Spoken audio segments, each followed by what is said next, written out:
ചിരകാലം തിരുനട മുന്നിലൊരണയാ ദീപം ആകണമേ.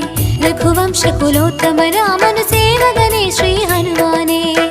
കലികാലക്കെടുതികൾ കൊണ്ടു വലഞ്ഞിടും ഇവരെ കാത്തിടണേ.